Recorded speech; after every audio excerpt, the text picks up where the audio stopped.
বাংলা মাতার বার্তাটা গোপালগঞ্জের ঘটনায় আওয়ামী লীগের তওবা করার সুযোগ নেই।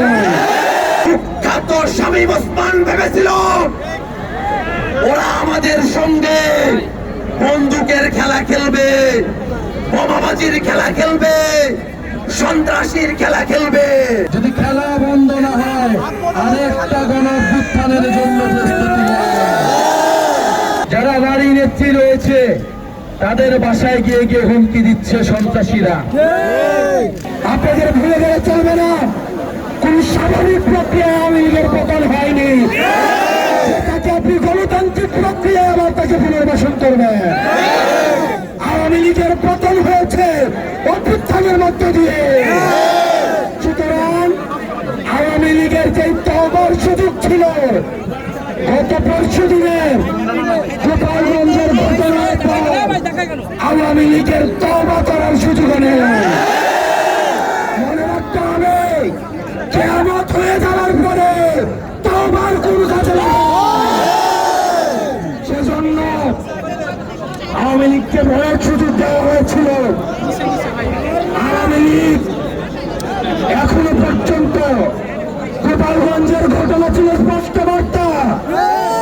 4 কোটি মামুন আপনাদের স্পষ্ট বার্তা দিয়েছে। আওয়ামী লীগ যদি কোনোভাবে ফিরে এই 4 কোটি মামুনের সন্তানদের পরিণতি কি হবে সেটি আপনারা গোপালগঞ্জে দেখেছেন। বাংলাদেশের রাজনীতি ঠিক সেই মুহূর্ত থেকে পুনর্গঠন হবে সেই মুহূর্ত থেকে বাংলাদেশ হবে বাংলাদেশ উইদাউট আওয়ামী লীগ। আমরা কি বাংলাদেশকে কাকে যারা দিয়েছি?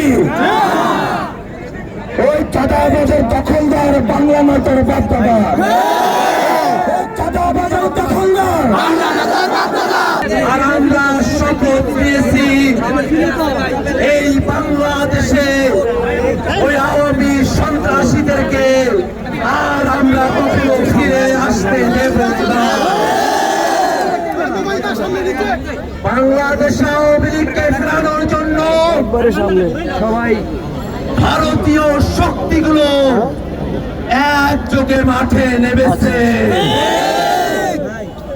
বাংলাদেশের স্বাধীনতা সার্বভৌমত্ব নিয়ে তারা আমাদেরকে হুমকি দেখাতে চায়।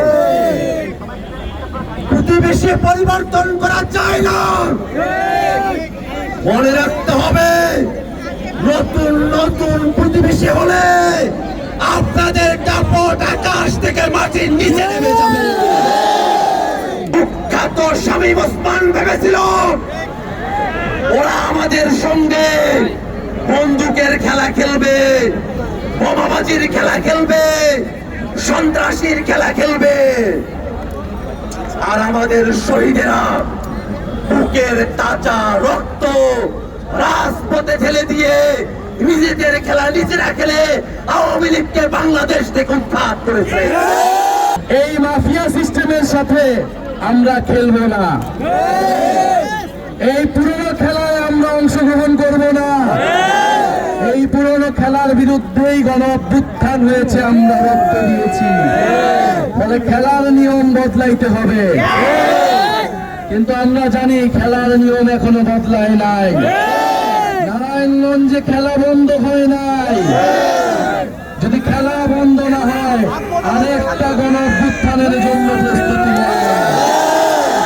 প্রিয় সংগ্রামী নারায়ণগঞ্জবাসী, গতকাল রাতে জুলাই পদযাত্রার তরুণ আগুন জ্বালিয়ে দেওয়া হয়েছে।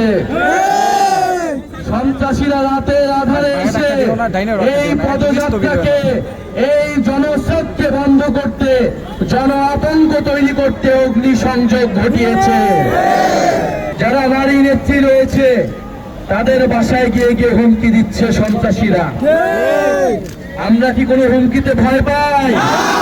আমাদের বোনেরা কি ভয় পায়?